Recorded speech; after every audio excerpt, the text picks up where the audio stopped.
Hi, my name is Marc Belaiche. I'm president of TorontoJobs.ca. Are you a recruiter and you're wondering what companies are doing right now to adapt to the current situation? In this video, I share with you my thoughts and observation on what companies need to do over the coming weeks and months. I'm really going to focus on what's happening in the recruiting industry right now. So first of all, a summary of where we're at with jobs. So in March, we lost 1 million jobs in Canada. In April, we lost 2 million jobs in Canada, bringing the total to 3 million jobs over the last 2 months that have been lost, which is staggering. Basically, we've gone from one of the lowest unemployment rates in Canada in the history of the country to one of the highest unemployment rates in the country in the history of Canada. It's all I can remember is 2008, 2009 when we lost 80,000 to 90,000 jobs in each of the months in March of 2009, in February of 2009 and March of 2009. We lost 80 or 90,000 jobs in each of those months, and that was very challenging back then. This time period, this recession, they are calling it the she recession because most of the people, the majority of people have been females that have been laid off. In the 2008-2009 crisis, it was called the he recession because manufacturing took a big hit, and a majority of people were males that were laid off. So different names for this time around.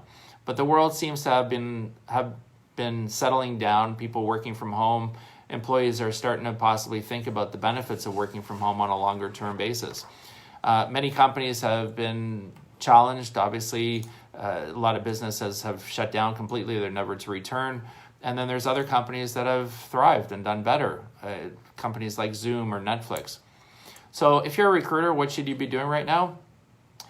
Be looking at the wage subsidy program. It's going to be extended past June. It was announced last week, and everyone should know how it works in terms of calculations, who should be applying, make sure you qualify for it. You should understand how the wage subsidy works right now because you can employ staff for basically 25% of their full-time salary up to certain maximums. So if, for example, you have somebody that's earning $20 an hour, you're paying them $5 an hour, which is amazing. You need to think of how you're going to make the entire hiring process virtual.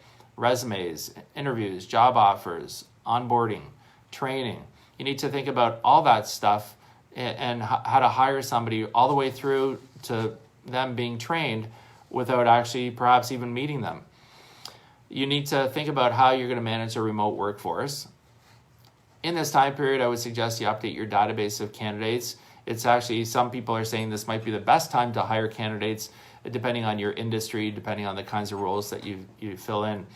I would also suggest staying in touch with your line managers and senior managers. What are they thinking about the future? Where are things heading?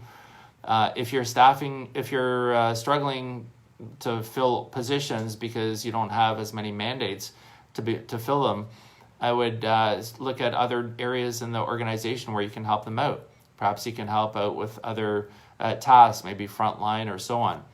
But recruiting may be down for a long time, so pivot your career if you have to. Perhaps take some webinars, courses, think of where the future might be. Maybe go back to school. If you've lost your job, obviously you're going to be thinking more expeditiously about what you're going to do as your career.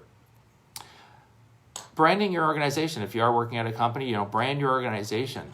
Do webinars, do videos. Make sure to help brand your organization as a leader within your industry. And work on building your network, your social media. Make sure to connect with job seekers. And think of what you can do to help your organization, and also think of what you can do to help out your community also. For example, any job seekers that might be looking for assistance with their resumes, on interviews and so on, really be helpful in that area because that will come back to benefit not only you, but also your organization. So in conclusion, what we're going through might be an extended time, especially if you're a recruiter. What's the future of your organization and hiring within that organization? Be on the front lines and make yourself more valuable. You can also check out my series of interviews and videos and webinars on our TorontoJobs.ca YouTube channel, as well as our Toronto Recruiters Conference YouTube channel. There's a number of topics there that may help you, especially if you're a recruiter. So again, my name is Marc Belaiche. I'm president of TorontoJobs.ca. I want to thank you for watching. You can also connect with me on LinkedIn as well, and follow us at TorontoJobs.ca on YouTube, on our YouTube channels, as well as on our social media, LinkedIn, Facebook, Twitter, and Instagram. I also wrote a book called Tales from the Recruiter as well that you can check out on talesfromtherecruiter.ca if you're interested in grabbing a copy of the book. And also, if you are looking at hiring and you need some external assistance, I'd be happy to help you out with that. Feel free to call me as well if you'd like. Our phone number is 905-812-5627. That's 905-812-5627, and I'm at extension 2873. I want to thank you for watching. Have a great day, and stay safe.